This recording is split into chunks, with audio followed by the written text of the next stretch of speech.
Be me, be feminine. 28 years old, senior product manager at a major tech company. Worked my ass off to get here. Started as an intern 6 years ago. Climbed the ladder through sheer competence and way too many all-nighters. I'm good at my job, like really good. My teams consistently hit targets. My products launch on time. Executives love me. But there's one small problem with my current situation. Nobody on my new team knows I'm their boss yet. Let me explain. Our company just went through a massive reorganization. Teams shuffled, reporting structures changed, chaos everywhere. I got promoted to lead a new product team, but HR is being slow as hell with the official announcements. We'll send the org chart update next week, they said 3 weeks ago. So I've been attending team meetings as just another team member, while my actual role is in limbo. My plan was to stay low-key until the official announcement, observe the team dynamics, figure out who's competent and who's dead weight. Seemed smart at the time. Wrong, because there's this one guy on the team who has decided I'm incompetent. His name is Alex, he's 30, senior software engineer, apparently been with the company for 4 years. He's talented, I'll give him that. His code is clean, he knows the systems inside and out, but he's also insufferable. Every single meeting he talks over me, dismisses my suggestions, explains basic concepts to me like I'm 5. First team meeting I attended, I suggested we prioritize mobile optimization for our new feature. Alex literally laughed. That's cute, but mobile is way more complex than you think. We should focus on web first. I have a degree in computer science and have shipped 15 mobile products. I smile politely. I understand the complexity. I still think mobile first is the right strategy given our user demographics. He rolls his eyes. Look, I appreciate the enthusiasm, but maybe let the engineers handle the technical decisions. The other engineers look uncomfortable. I'm seething, but I stay professional. Sure, just a suggestion. After the meeting, my future tech lead Marcus pulls me aside. Don't take it personally. Alex is like that with everyone new, especially women. He mellows out eventually, especially women. Great, I'm dealing with a sexist, condescending engineer who doesn't know I'm about to be his boss. Over the next few weeks, it gets worse. Every idea I propose, Alex has a reason why it won't work.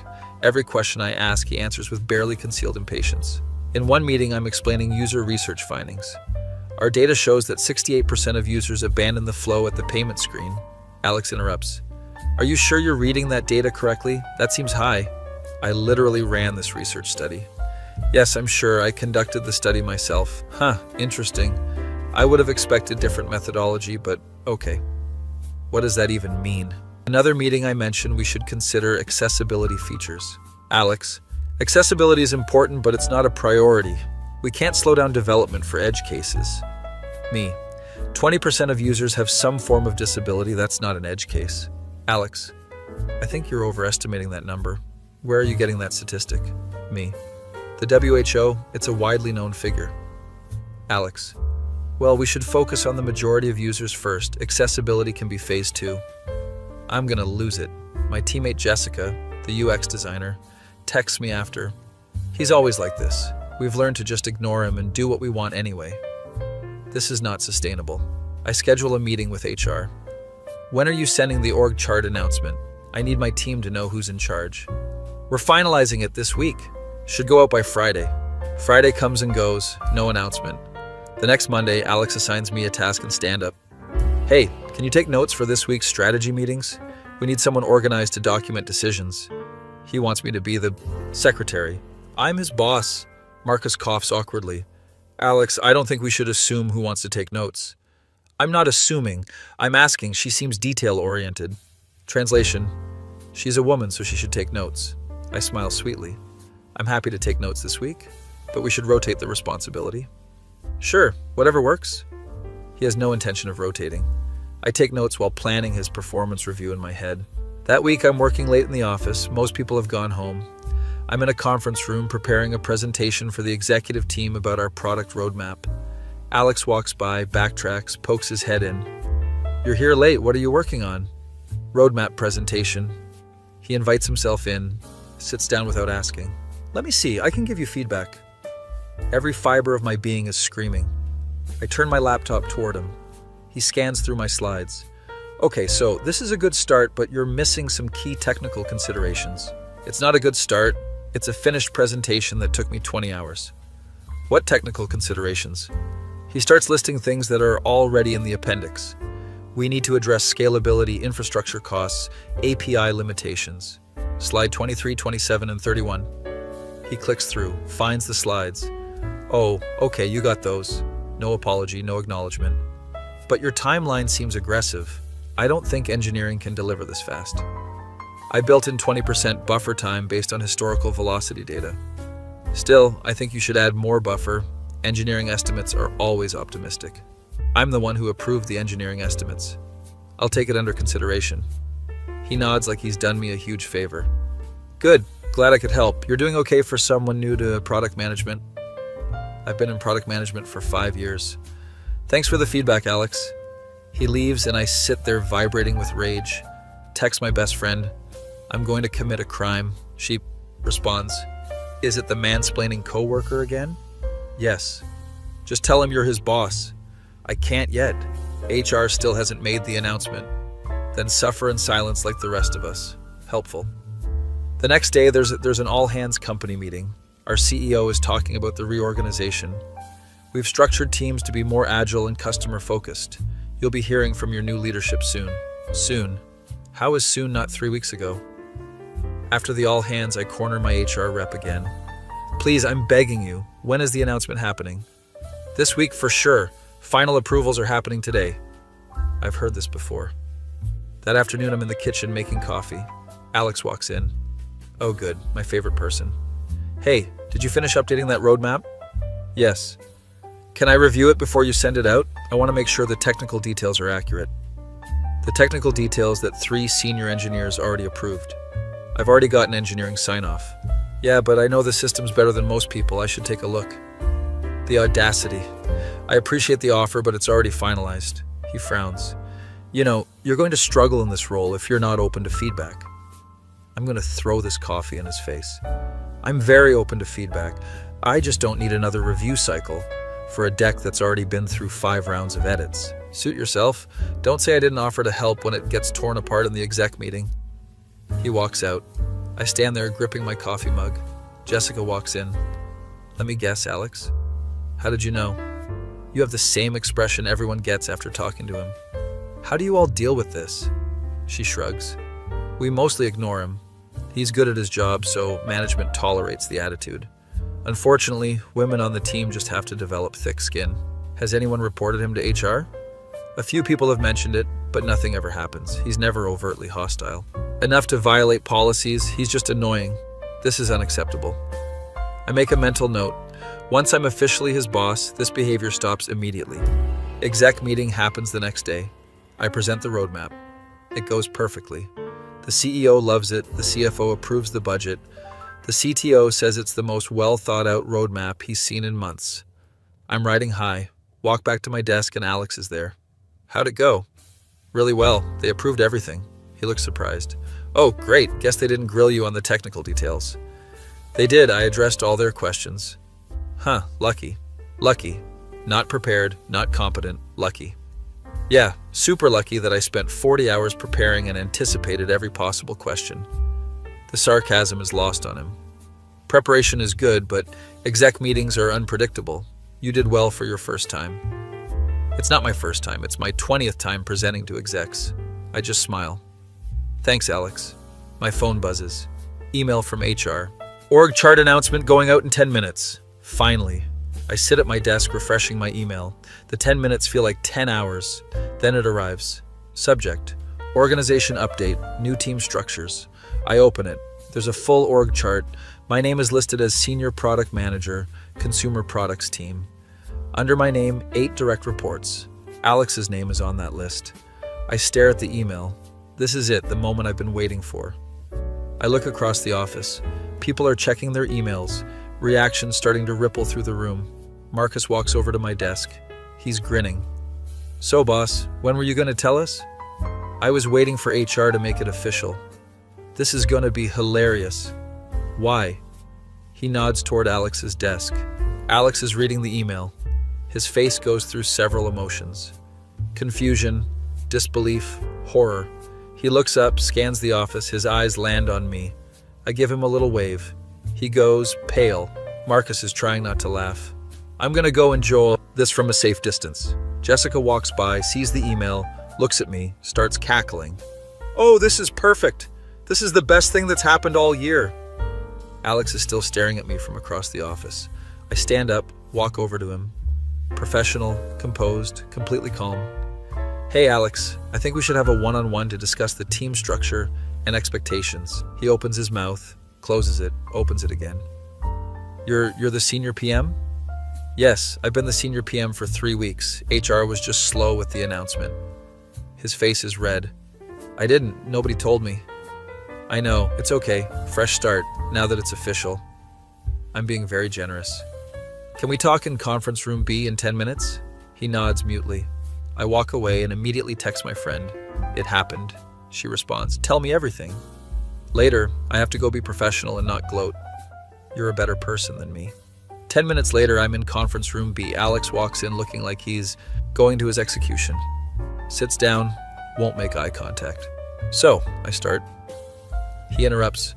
I'm really sorry, I had no idea you were management. I thought you were a new PM. I was just trying to be helpful. Trying to be helpful by dismissing all my ideas and mansplaining my own research to me? I keep my face neutral. I appreciate the apology. Let's talk about moving forward. Of course, whatever you need. He's doing a complete 180.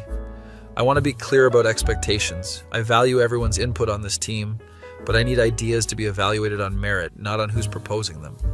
Absolutely. And I need team members to trust each other's expertise. We all bring different strengths. He's nodding vigorously. Going forward, I'd like us to have a collaborative dynamic. You have valuable technical knowledge, and I want to leverage that, but I also need you to respect that product decisions are ultimately my call. Of course, totally understand. He's agreeable now. We talk for another 20 minutes about team goals and his role. He's polite, deferential, completely different from the condescending jerk from the past 3 weeks. It's infuriating how quickly he changed his tune. After the meeting, Jessica catches me in the hallway. How was it? He apologized and is suddenly very respectful. Of course he is, now that he knows you have power over his career. Exactly. I'm keeping notes on everything. If he slips back into old patterns, I'll address it immediately. Good. Someone needs to check him. Maybe this will actually change his behavior. Over the next few days, Alex is a model employee. Shows up to meetings prepared, listens when others speak, actually implements my suggestions. It's like a different person. But I know it's performative. He's not treating me with respect because he respects me, he's doing it because I'm his boss. Which is still a problem, but at least the team can function now. 2 weeks into my official role, I'm working late again. Most of the office is empty. I'm reviewing performance data when someone knocks on my door. It's Alex. Great. Hey, do you have a minute? Sure, what's up? He sits down, looks uncomfortable. I wanted to apologize again, properly this time. Okay. I've been thinking about how I acted before the announcement, and I was really out of line. I appreciate you saying that. I have a bad habit of assuming I know best, and I definitely made assumptions about you that were unfair. At least he's self-aware. I think I was threatened because you clearly knew what you were talking about, and I didn't want to admit that someone new to the team might have better ideas than me. Okay, that's actually pretty honest. I appreciate your honesty. Ego is something we all struggle with. I also, and this is hard to admit, I think I was extra dismissive because you're a woman, and I have some unconscious biases I need to work on. I did not expect that level of self-reflection. I respect you acknowledging that awareness is the first step. I'm going to do better. I signed up for the company's inclusive leadership training. He actually signed up for training. Maybe he's serious about changing. That's good. I think that will be valuable. We talk for a few more minutes. He asks about my background, seems genuinely interested. When I tell him about my previous products, he looks impressed. Wait, you worked on the transit app redesign? That was brilliant. Thanks, that was a fun project. I use that app every day. The UX is perfect. It's surreal having him compliment my work. After he leaves, I sit there processing. Maybe people can change, or maybe he's just a really good actor. Time will tell. The next team meeting I'm running, presenting our quarterly goals. I propose the mobile-first strategy again. Alex raises his hand. Here we go. I think that's a great idea. I was wrong to dismiss it before. The user data supports it. I nearly fall out of my chair. Thanks, Alex. I appreciate the support. The meeting continues smoothly. Afterward, Marcus corners me. Okay, what did you do to Alex? Did you threaten him? Blackmail? I just had an honest conversation with him. That's IT? Because he's been completely different. People surprise you sometimes. I've worked with him for 2 years and never seen him admit he was wrong about anything. Interesting. Over the next month, the team dynamic improves dramatically. We're shipping features faster, collaboration is better, morale is up. Alex is contributing great work and actually listening to others. I start to think maybe this will work out. Then one day I overhear him talking to another engineer in the kitchen. I'm not trying to eavesdrop, I'm just getting water. The other engineer, how's the new boss? Alex, she's actually really good, way better than our last PM. Really? I heard you hated her at first. Yeah, I was an idiot. I judged her before getting to know her, she knows her stuff. I smile and walk away. Before they see me. Maybe he is actually changing. A few weeks later, we're at a team happy hour. I don't usually go to these, but Jessica convinced me. Come on, you need to bond with the team outside of work. The bar is crowded, music is loud, very not my scene. I'm nursing a beer talking to Marcus about the new feature launch. Alex approaches. He's had a few drinks, looks relaxed. Hey boss, can I talk to you for a second? Sure. We move to a quieter corner. I just wanted to say you're doing a great job leading the team. Thanks, I appreciate that. No, really, I've worked under a lot of PMs and you're one of the best. He's definitely tipsy. That means a lot coming from you. I know I made your first few weeks hell and I'm genuinely sorry about that. We've moved past it, it's fine. It's not fine though, I was a jerk. I made assumptions about your competence based on basically nothing. He's getting more honest with each drink. I think part of it was that you reminded me of someone. Who? My ex-girlfriend. She was also in tech, super smart. I was always intimidated by her. Oh, we're getting deep now. We broke up because I couldn't handle her being more successful than me. Pretty pathetic, right? That's honest at least. When you joined the team and started proposing all these smart ideas, I think I just defaulted to my old defensive patterns. This is turning into therapy. I appreciate you telling me this, but you should probably talk to an actual therapist about it. He laughs. Yeah, you're probably right. Jessica appears. Am I interrupting? No, we were just talking. Alex excuses himself to get another drink. Jessica looks at me. What was that about? I think Alex is having an emotional breakthrough. Drunk Alex is very different from sober Alex. Noted. The next week back at work, Alex is slightly embarrassed. Sorry if I overshared at the happy hour. It's fine, we all get chatty when we drink. I meant what I said though, you're a good manager. Thank you. Things continue to improve. Our team starts getting recognition from leadership. We ship a major feature that gets covered in TechCrunch. The CEO mentions our team by name in the company all hands. I'm proud of what we've built. 6 months into my role, I'm sitting in a performance review meeting with Alex. I'm going through his feedback. Your technical work is excellent. Your collaboration has improved significantly, and your mentorship of junior engineers has been valuable. He's smiling. However, I want to continue seeing growth in how you receive feedback and handle disagreement. His smile falters slightly. You've improved a lot, but there are still moments where you get defensive when your ideas are challenged. Can you give me an example? Last week in the architecture review, when the security team raised concerns about your implementation, your initial reaction was dismissive. He thinks about it. You're right. I need to work on that. Overall, though you're a strong performer and a valuable team member, thanks. I appreciate the honest feedback. Any questions or concerns you want to discuss? He hesitates. Can I ask you something kind of personal? Sure. How do you deal with imposter syndrome? Not what I expected. What do you mean? I've been thinking about how I treated you when you first joined, and I realized part of it was projection. I'm constantly worried I'm not good enough, and I think I took that out on you.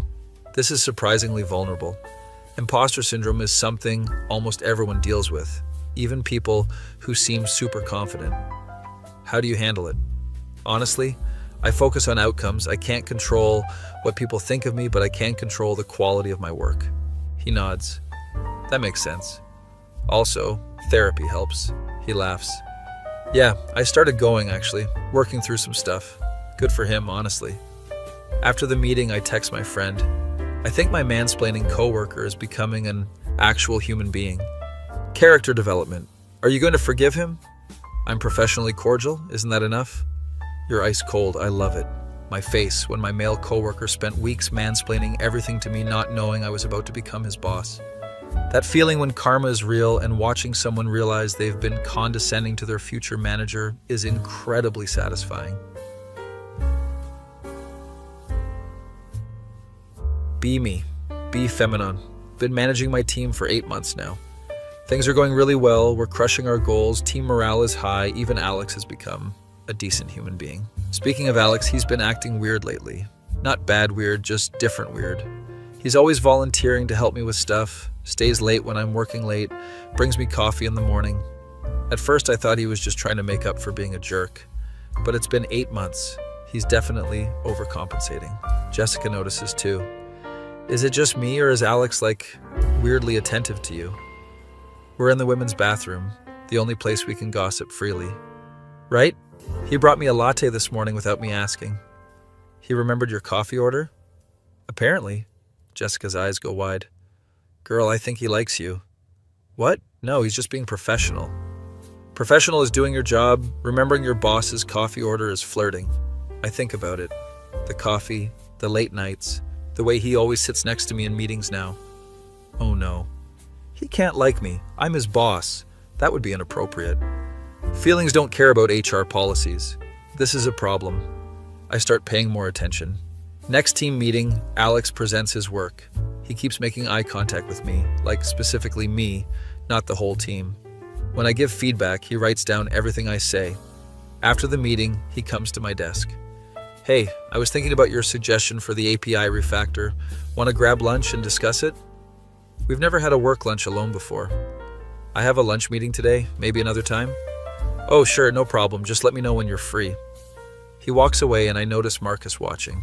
He walks over. So when did Alex develop a crush on you? Not you too. What? It's obvious the guy is smitten. He is not. He's just being collaborative. Marcus laughs. Sure, and I'm just collaborative when I memorize the coffee order of every manager I work with. Does everyone think this? The whole team has a running bet on when he's going to ask you out. I put my head on my desk. This is a nightmare. Why? Alex is a good guy now. He got hot after he started going to therapy. I look up. What? Yeah, he got a haircut, started dressing better, joined a gym. The character development has been complete. I realize I haven't actually looked at Alex in months. He's just been Coworker Alex in my peripheral vision. Next day I pay attention. Marcus is right. Alex looks good. He's wearing a fitted button-down instead of his usual hoodies. His hair is styled. He definitely got in shape. When did this happen? He catches me looking and smiles. I quickly look away. This is bad. I can't be attracted to my direct report. That's like rule number 1 of management. But I can't stop noticing now. The way he explains technical concepts with his hands. The way he laughs at Jessica's jokes. The way he's actually listening when people talk. He's become the person I thought he could be. And apparently I have feelings about it. No, I'm professional. I'm his boss. This cannot happen. I avoid him for the next week. Decline his lunch invitations. Keep conversations strictly work-related. Leave the office before he does. He notices. Catches me in the hallway. Hey, did I do something wrong? What? No, why? You've been avoiding me. If I made you uncomfortable, I'm really sorry. His face is so genuinely concerned. You didn't do anything. I've just been busy. Okay, I just wanted to make sure we're good. We're good. We're not good. I'm having inappropriate feelings for my employee. That weekend, I call my best friend in a panic. I think I'm attracted to Alex. The mansplaining guy? He's not like that anymore. He went to therapy and got hot. She's cackling. This is the best character arc I've ever heard. It's not funny. He's my direct report. This is an HR violation waiting to happen. So transfer him to another team. Can't just transfer my best engineer because I have a crush. Why not? People do shady stuff for worse reasons. She has a point. What if he has feelings too? Then what? Then you're both adults and you figure it out. Maybe one of you transfers. This is so messy. Love is messy. Welcome to being human. Monday. I'm determined to be normal, professional, appropriate, boss-like. We have a one-on-one scheduled, just routine check-in. Alex comes into the conference room with his laptop. How's it going? I ask. Good. I wanted to show you the progress on the mobile optimization. He's excited, pulls up his screen. The work is impressive. Alex, this is excellent. You've exceeded the requirements. Thanks. I remembered you saying mobile first was important, so I really focused on performance. He remembered something I said 9 months ago. We talk through his work, give feedback, discuss next steps. Professional, normal, fine. Then he says, "Can I ask you something not work-related?" Oh no. Sure? There's this tech conference next month. I was thinking of going, and I was wondering if you'd want to come. The company would cover it since it's professional development. Is he asking me to a conference? What conference? TechCrunch Disrupt. It's in San Francisco, 3 days. Lots of good sessions on product and engineering alignment. That's actually a legitimate professional reason to go. Let me check the budget and my calendar. Cool, no pressure, just thought it would be valuable for both of us. After he leaves, I sit there spiraling. Is it a work trip, or is he asking me out disguised as a work trip? I check the conference agenda. It's actually really relevant to our work. And the company does encourage conference attendance. I approve both our tickets. This is fine, it's professional development. I'm lying to myself. The next few weeks, I'm hyper aware of every interaction with Alex. He's not doing anything inappropriate, he's just being him, but now I'm interpreting everything differently. He stays late to help me debug a dashboard. Is that dedication or feelings? He laughs at my joke in stand-up. Is that genuine or flirting? He brings the team donuts. Okay, that's clearly just being nice. Jessica keeps giving me looks. Finally, she corners me. You like him back? I don't know what you're talking about. You're doing the thing where you touch your hair when he talks. I do not have a thing. You're also smiling more in meetings when he presents. Am I that obvious? Okay, maybe I find him slightly attractive, but I'm not acting on it. I'm his manager. End of story.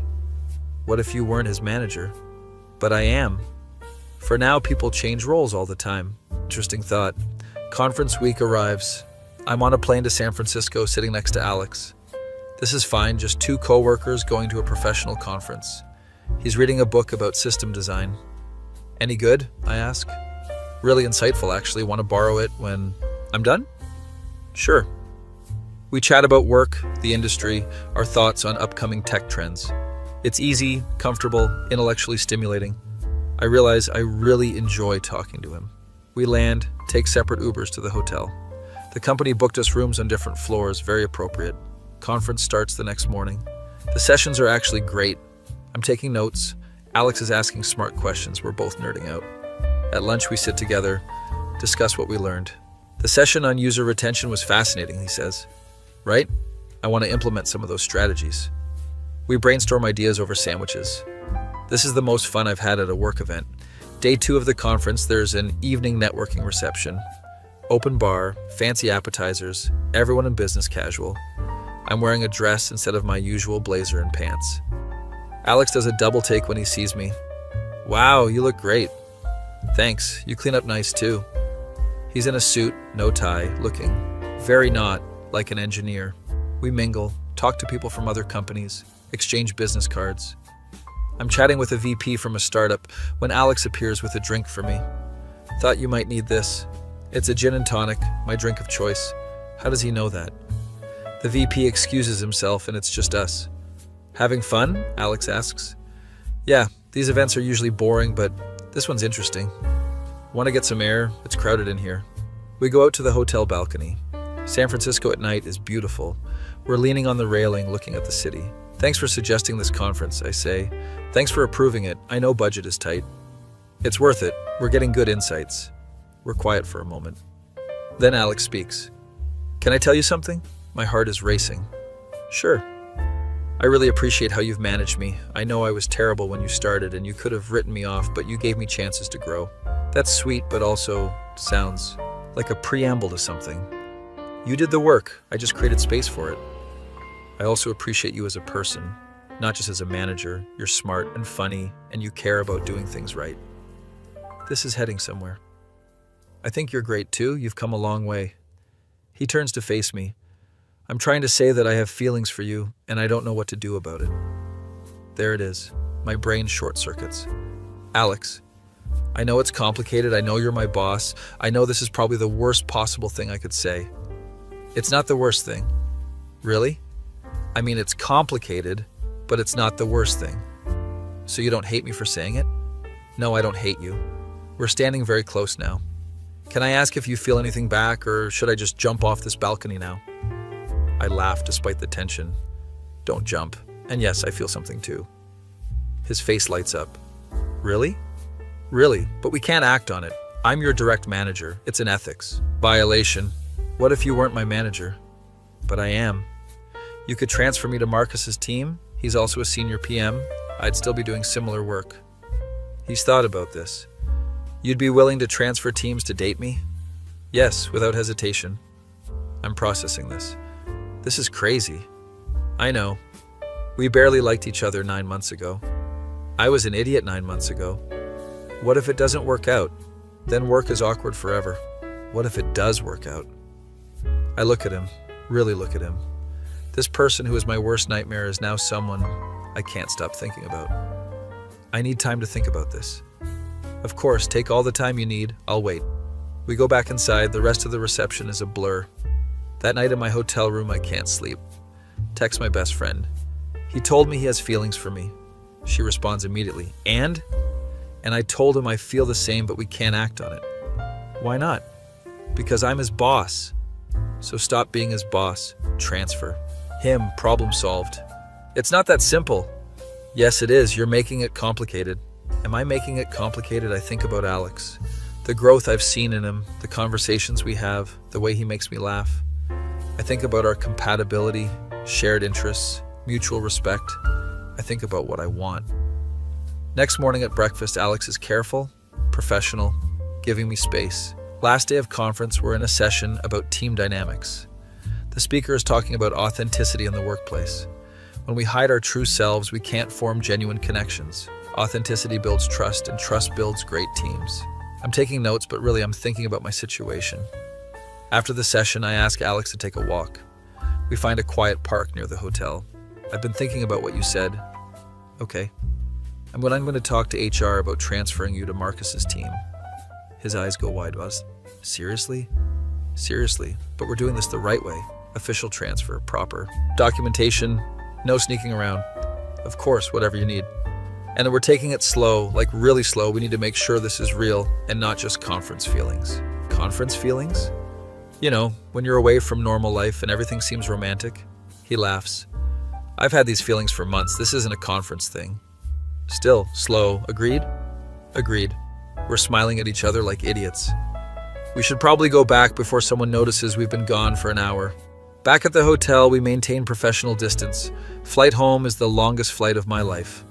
We're sitting next to each other, not talking about the elephant in the room. Finally, Alex leans over. Thank you for taking a chance on this. Thank you for being patient while I figure it out. Monday, I'm in HR first thing. I need to request a team transfer for one of my reports. The HR rep pulls up the form. What's the reason for transfer? I can't say I want to date him. Career development opportunity. Marcus's team is working on projects more aligned with his technical interests. Not technically a lie. Does the employee want to transfer? Yes, I've discussed it with him and with Marcus. Everyone is on board. This is actually true. I texted Marcus last night. His response, finally, I knew something was happening. The transfer gets approved within a week. Alex officially moves to Marcus's team. Our first non-work interaction is weird. We meet for coffee, both in casual clothes, no laptops. This feels strange, he says. Right? I keep wanting to ask about your sprint progress. I keep wanting to present you with status updates. We laugh. So, hi, I'm Alex. I'm a software engineer who used to be a jerk. Hi, I'm a product manager who almost murdered you several times. Want to start over? Yeah, let's start over. We talk for hours about our families, our childhoods, our dreams, things we've never discussed. I learn his favorite movie is The Social Network. Very on brand for an engineer, I tease. What's yours? Working girl Melanie Griffith climbing the corporate ladder in the 80s. Very aspirational. I've never seen it. We're watching it on our next date. This is a date? Coffee doesn't count as a real date. He grins. Our first official date is dinner at an Italian place. Alex is nervous, keeps adjusting his collar. You okay? I haven't been on a date in 2 years. I'm out of practice. You're doing fine. Am I? I feel like I'm bombing. You're definitely not bombing. We order wine, pasta, share tiramisu for dessert. Talk about music. He's into indie rock. I'm more pop. Taylor Swift is objectively brilliant, I argue. I'm not disputing her talent, just her genre. She has multiple genres. She's been country, pop, alternative. Okay, you've convinced me. I'll listen to a full album. Which one? You pick. Folklore, it's the perfect entry point. He makes a note in his phone. Walking back to my apartment, he holds my hand. Is this okay? More than okay. At my door, he asks, "Can I see you again?" I'd be offended if you didn't ask. He kisses my cheek and leaves. I go inside and immediately text my friend. I'm dating Alex. The mansplainer turned into a boyfriend. This is the redemption arc. It's early. We're taking it slow. Sure, slow. I give it 3 months before you're living together. 3 months? That's crazy. Spoiler, she was almost right. Over the next few months, Alex and I navigate dating while working at the same company. It's easier now that we're on different teams. We can eat lunch together without it being weird. He comes to my desk with coffee without people gossiping. Well, people still gossip, but it's a loud gossip now. Jessica is thrilled. I called it. I want credit for calling it. You want a trophy? Yes, actually engrave it. Jessica knew first. Marcus is equally smug. I won the office betting pool, by the way. I said you'd be together. By month 10. There was a betting pool? A very active one. I made $200. I hate all of you. Dating Alex is easy. He's thoughtful, funny, emotionally available in a way that shocks me. Therapy really worked, huh? I say one night. We're at his apartment watching movies. It changed my life, honestly. I was so insecure and defensive before. What made you decide to go? You did, actually. Me? After that performance review where you called out my defensiveness, I realized I had patterns I needed to address. So I bullied you into therapy? You gave me honest feedback that helped me grow. There's a difference. He kisses my forehead. 4 months in, he meets my parents. My mom is skeptical. This is the coworker who was mean to you? He's different now, Mom. People don't change that much.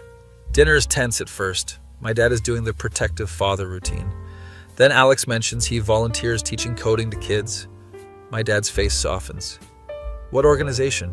Code 2 College. We work with underprivileged high schoolers. They talk about education access for an hour. By dessert, my dad is laughing at Alex's jokes. My mom pulls me aside. Okay, I like him. He's good for you. Told you. But if he ever treats you badly again, I'll kill him. Noted. 6 months in, we're basically living together. Most of his stuff is at my place. We're watching Folklore, the Long Pond studio sessions. I'm singing along to every song. Okay, I get it now, Alex says. Get what? Why you love Taylor Swift. This is poetry. I told you. You were right. I was wrong. She's a genius. I kiss him. That's the sexiest thing you've ever said to me. Life is good. Work is good. Relationship is good. Everything is balanced. Then one day, the CEO announces a reorganization. Again. My heart drops. What if Alex has to report to me again? What if one of us has to leave the company? The new org chart comes out. I'm being promoted to director of product. Alex stays on Marcus's team. We're still in separate reporting chains. Crisis avoided. That night we celebrate my promotion. Fancy dinner, champagne, the works. Director, that's huge, Alex says. I know, I can't believe it. I'm so proud of you. Thanks for not being weird about me getting promoted. Why would I be weird? Some guys get intimidated when their girlfriend is successful. I'm dating a director, that's impressive. Why would I be intimidated? This is why I love him. My face when the guy who mansplained everything to me became my boyfriend and is now my biggest supporter. That feeling when someone's worst first impression turns into the best relationship you've ever had. Be me. Be feminine. Been dating Alex for 1.5 years now. Living together officially for 6 months. Work is amazing. I'm killing it. As director of product, my teams are shipping great features. Relationship is amazing. Alex is supportive and loving and nothing like the condescending jerk I first met. Life is honestly perfect. Which is why I should have known something was coming. We're at dinner with some of Alex's college friends. They're visiting from out of town. I've never met them before. His friend Ryan asks how we met. We work at the same company, Alex says. Oh, cool. What do you do? Ryan asks me. I'm a director of product management. And you're an engineer, right? He asks Alex. Yep, senior software engineer. Ryan looks between us. So she's your boss? Alex and I exchange looks. Not anymore. She was my boss when we met. Ryan's eyes go wide. Wait, You're dating your former boss? That's like a HR nightmare. We handled it properly, I explain. Alex transferred. Teams before we started dating, everything was above board. His other friend Mike jumps in. Bro, did you date her to get promotions? The table goes silent. Alex's face goes red. What? No, what kind of question is that? I'm just saying, dating the boss seems like a strategic move. I'm fuming. Alex got zero preferential treatment. We didn't even start dating until months after he transferred. Mike shrugs. Just seems convenient. The dinner is awkward after that. In the car ride home, Alex is apologizing profusely. I'm so sorry, Mike's always been an idiot, but that was out of line. It's fine. It's not fine. He basically accused you of being unprofessional and me of being a user. People are going to think things. We can't control that. But it's bothering me more than I'm letting on. The next week at work, I'm in a leadership meeting. We're discussing promotions for the engineering team. Someone nominates Alex for a promotion to staff engineer. My stomach drops. Alex is on Marcus's team, right? The VP asks. Yes, Marcus confirms. Great engineer, definitely deserves consideration. Another director, Karen, speaks up. Isn't he dating someone in product leadership? The room gets quiet. He's dating me, I say clearly. And that doesn't present a conflict of interest. We're in separate reporting chains. We've followed all company policies. Still, optics matter. Promoting someone who's dating a director might look like favoritism. I'm trying to stay calm. Alex's performance speaks for itself. Marcus can attest to that. Marcus jumps in. Alex is one of my top performers. This promotion is based purely on merit. The VP looks uncomfortable. Let's table this discussion and revisit it next quarter. Translation. Alex isn't getting promoted because he's dating me. After the meeting, I'm livid. Marcus finds me in my office. That was bullshit.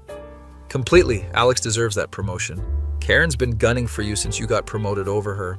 This is just her being petty. Great. Office politics. I don't tell Alex about the meeting.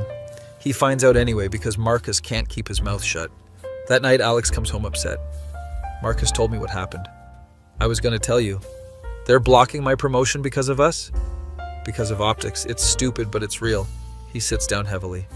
This is exactly what I was worried about, my career being impacted by our relationship.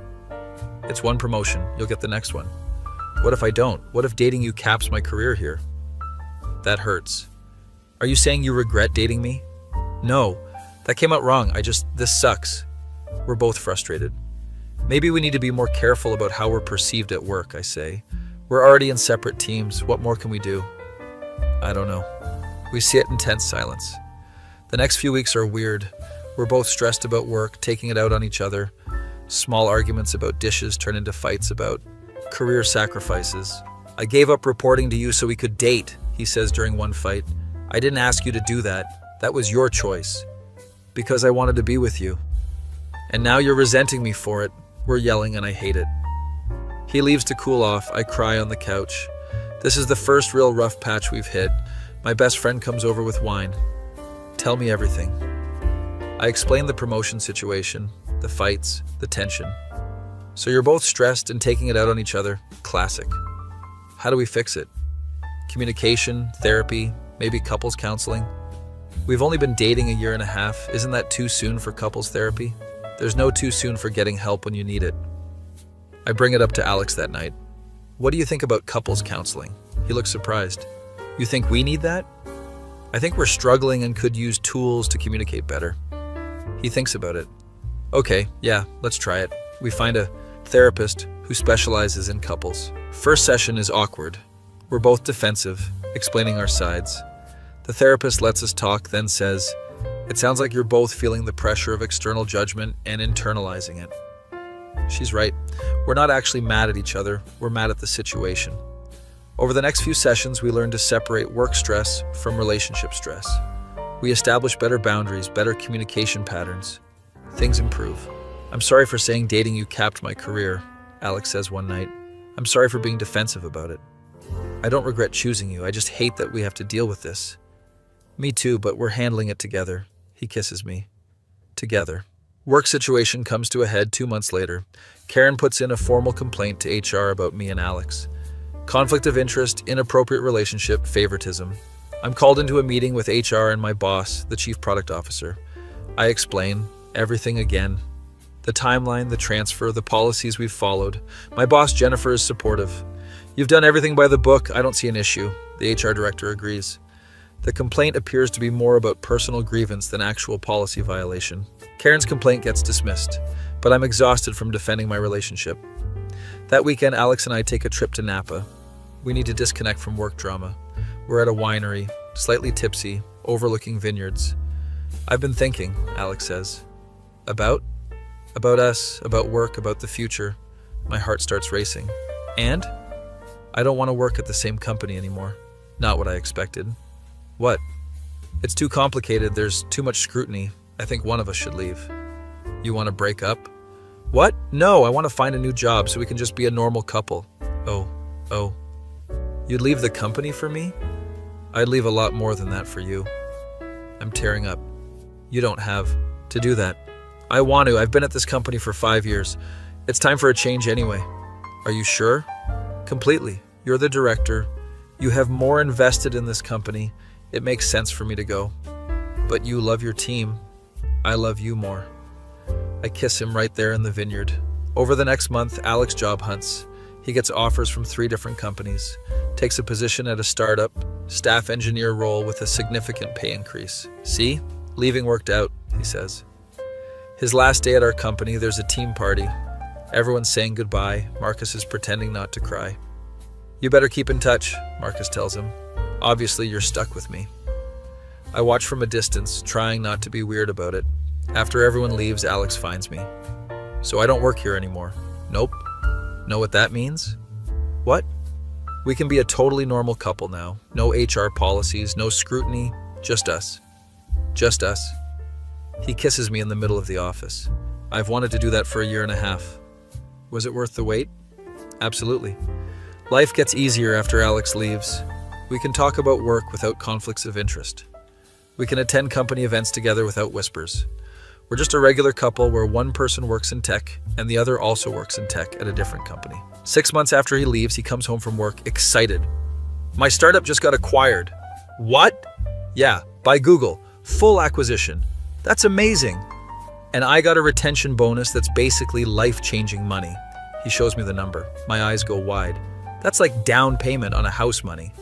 Exactly what I was thinking. We look at each other. Are we doing this? I ask. I think we are. House hunting is an adventure. We have very different tastes. I want modern and sleek. Alex wants character and charm. We compromise on a 1920s bungalow that's been renovated. It has charm and modern appliances, the realtor says. We'll take it, we say in unison. Moving in together officially is different from just cohabiting. This is our house, our mortgage, our future. We're unpacking boxes when Alex gets quiet. What's wrong? I ask. Nothing's wrong. I'm just thinking about how far we've come. From you mansplaining my own research to buying a house together? Exactly that. 2.5 years ago, I was the worst version of myself. And now I'm the luckiest person alive. I kiss him, surrounded by moving boxes. We're both pretty lucky. A few months into living in our house, my parents visit. My mom loves the place. You two have built such a nice life together. My dad pulls Alex aside. I don't hear the conversation, but Alex comes back looking emotional. What did my dad say? He said he's glad you found someone who appreciates you and that he's proud to know me.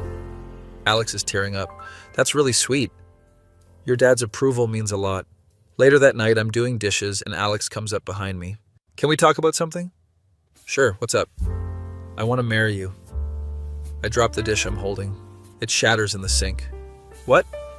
Not right now. I don't have a ring or anything. I just wanted you to know that's where my head is. I turn around.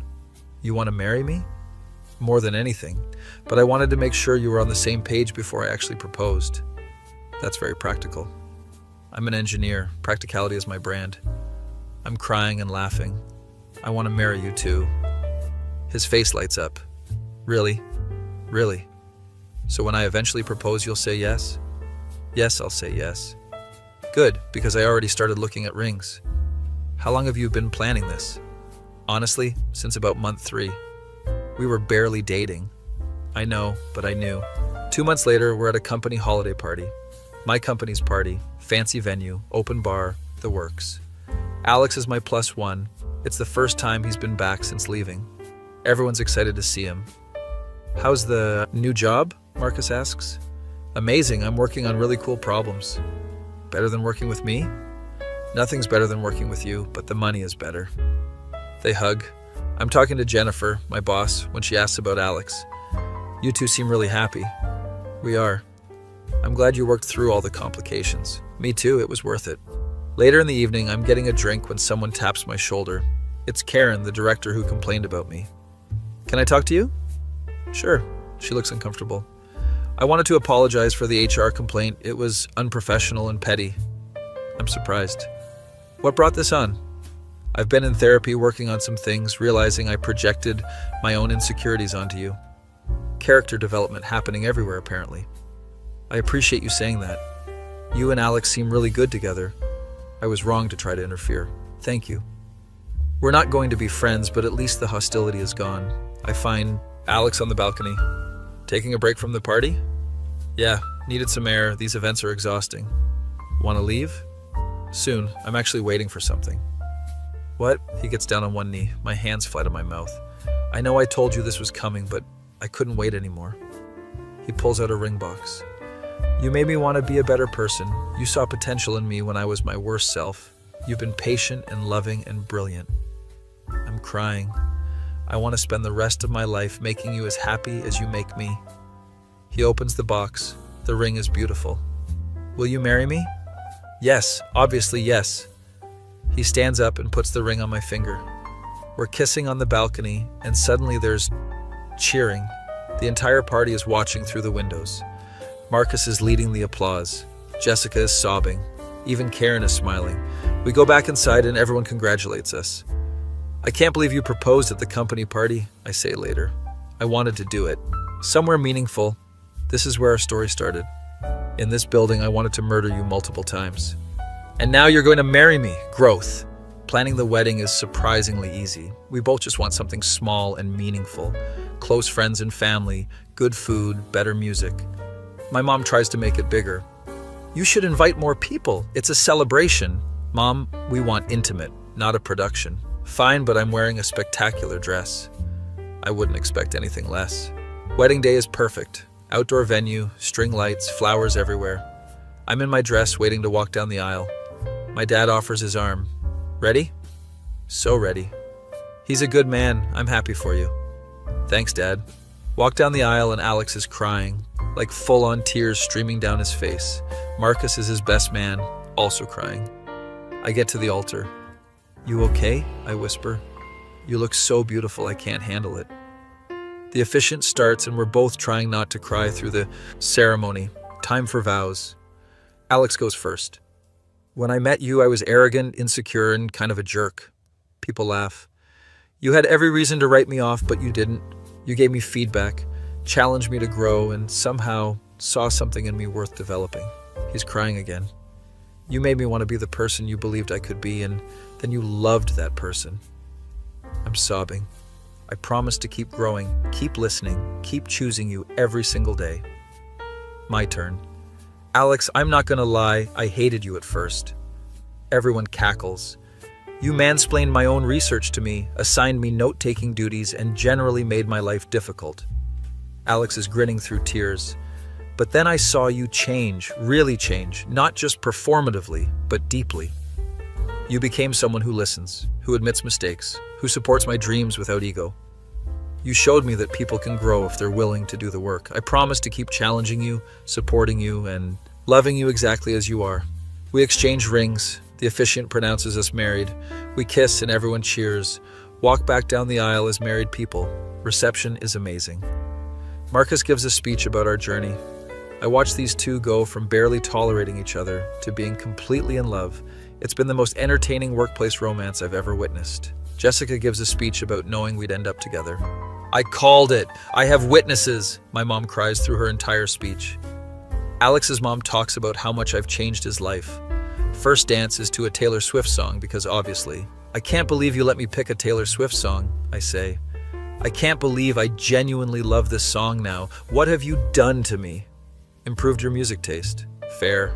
Later in the evening, Alex and I sneak away from the party, sit outside under the stars. We did it, he says. We really did. From coworkers who hated each other to married. Character arcs for the win. He kisses my hand. Best decision I ever made was going to therapy after you called out my behavior. Best decision I ever made was giving you a chance to grow. We're both pretty smart. Obviously, we work in tech. We laugh. Honeymoon is 2 weeks in Japan. Alex planned the whole thing. Tokyo, Kyoto, Osaka, Hakone. We eat amazing food, see beautiful temples, soak in hot springs. One night in Kyoto, we're walking through a bamboo forest. This is magical, I say. You're magical. That's so cheesy. I'm married now. I'm allowed to be cheesy. Fair point. Back from honeymoon, we settle into married life. It's honestly not that different from before. Except now I'm introduced as his wife, which gives me a thrill every time. Work continues to go well for both of us. I get promoted to VP of Product. Alex becomes a Director of Engineering at his company. We're both thriving. 1 year into marriage, we're at dinner with friends. Someone asks how we met. Alex and I exchange looks. We worked together, I start. She was my boss and I was a condescending jerk who didn't know she was my boss. Alex continues. Everyone's eyes go wide. Wait, what? Our friend asks. We tell the whole story. The mansplaining, the delayed announcement, the moment of realization, the growth, the love. By the end, everyone is dying laughing. That's the best origin story I've ever heard, someone says. It's definitely unique, I agree. Walking home that night, Alex brings it up. Do you ever regret how we started? Not even a little bit. The rough beginning makes the happy ending better. Plus, it's a great story. The best story. He stops walking and kisses me under a streetlight. I love you. I love you too, even when you were insufferable. Especially when I was insufferable. That's true love. A few years into marriage, we're hosting Thanksgiving. Both our families, some friends, our house is packed. I'm in the kitchen when Alex's mom pulls me aside. I wanted to thank you. For what? For loving my son enough to see past his flaws. He's a completely different person because of you. He did the work himself, but you created the space for him to do it. I hug her. Dinner is chaotic and wonderful. My dad and Alex's dad are arguing about football. Our moms are gossiping about family drama. Marcus and Jessica are there with their partners. Remember when you two couldn't stand each other? Marcus says. Vaguely, Alex jokes. I knew you'd end up together, Jessica insists. You say that about everyone, I counter. But I was right about you two. We're laughing and eating, and it's perfect. Later that night, after everyone leaves, Alex and I are cleaning up. Good Thanksgiving? He asks. The best. Think we'll host again next year? Definitely. We're washing dishes side by side. Hey, he says. Hey, what? Thank you for not giving up on me when I was the worst. Thank you for becoming someone worth not giving up on. He kisses me with soapy hands. We should probably finish these dishes. Probably. We don't finish the dishes. 5 years into marriage, we're stronger than ever. We've built a life together. Careers we love, a home we adore, friends and family who support us. Sometimes I think about that first team meeting, when Alex laughed at my mobile first suggestion, when he talked over me and dismissed my expertise, when I wanted to commit violence. And then I look at him now, my husband, my partner, my best friend, someone who listens, supports, and loves me completely, someone who did the work to become better. What are you thinking about? He asks one evening. We're on our couch, his head in my lap. About how you used to mansplain everything to me. Oh God, please don't remind me. And how now you're the most supportive partner I could ask for. Character development. The best character development. He sits up and kisses me. I'm going to spend the rest of my life making up for those first few weeks. You already have. Nope. Lifetime project, no takebacks. I laugh. This is my life. Married to someone who started as my worst coworker nightmare. Who grew into the love of my life. Who proves every day that people can change if they're willing to do the work. My face when my condescending male coworker turned out to be my soulmate after some serious personal growth and therapy. That feeling when you realize the best love stories sometimes start with wanting to commit workplace violence and end with happily ever after.